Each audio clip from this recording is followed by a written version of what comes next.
Salam dostlar, bugün biz deməli ProSafe haqqında dərslərimizi davam edirik. Və gəlin bizim Workbench-ə start verək və test.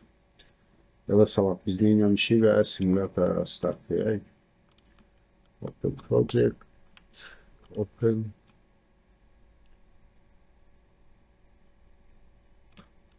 Və bizdə məncə problem yox idi. Gəlin bir də build eləyək.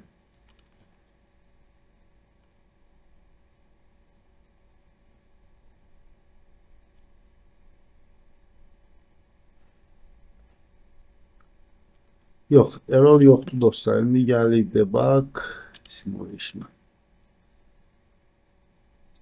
Baxarıq bizdə nələr baş verəcək.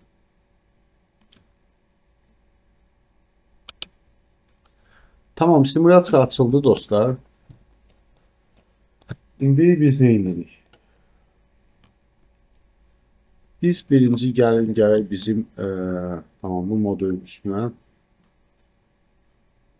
bəs çəkək və bu modülə gələk.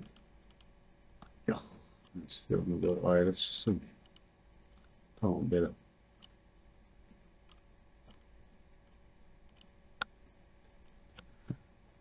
Və indi burada dostlar biz nə edəcəyik? Gəlin bax, deyək biri dəyişək. Bunu dəyişək, eləyək true. Bunu dəyişək true eləsək, bizdə bax, bu da true olmalıdır əslində. İkiyə bastı, bəli, bu true oldu. İndi bu pəncərəni bağlamadan dostlar, biz gəlin qaydaq bizim first proqrama. Baxaq, orada nə edə bilirik? Tamam. Burada bizdə nə var? Biz diğer biri true eləmiş. Bir səhv etməmişsə. Bəli, diğer biri true etmiş bir. İndi burada nə edəcəyik?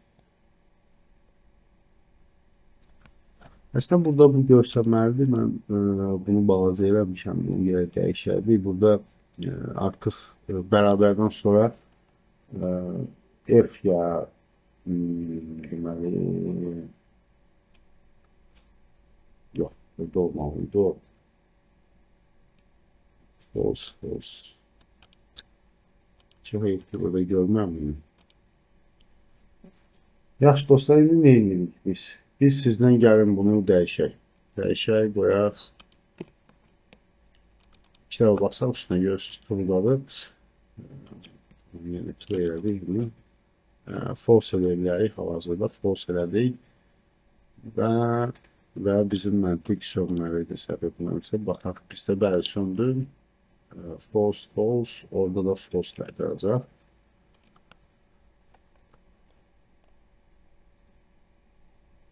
Və nə edə bilərik? Gəlin, məsəl üçün, bunu da true edək, baxaq, verək. Bizdə burada dəyişir. Bəli, simulatorda belə işləyir. Dostlar, gəlin bunu da məsəl üçün buradan true edək.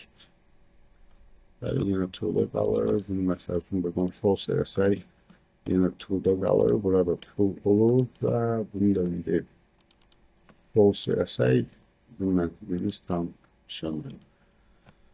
Və bugünkü dərs belə. Nəhayət ki, dostlar, birinci biz məntiqimizi yığa bildik. Növbəti dərsdə biz eləyəcəyik nəyi? Force edəcəyik bəzi dəyişənləri. Məsələn, fiziki girişlərlə fiziki çıxışları və yoxlayacaq o məntiqini eləşdirir. Biraz teoretik olacaq. Ondan sonra biz keçəcəyik həmən o force'da funksiyalar var da, bizdə loop check funksiyası var, məsəl üçün onu test edəcəyik. Ya da log funksiyasını onu test edəcəyik. Bugünkü dərs bu qədər. Çox sağ olun dostlar. Təşəkkür edirəm hamınıza.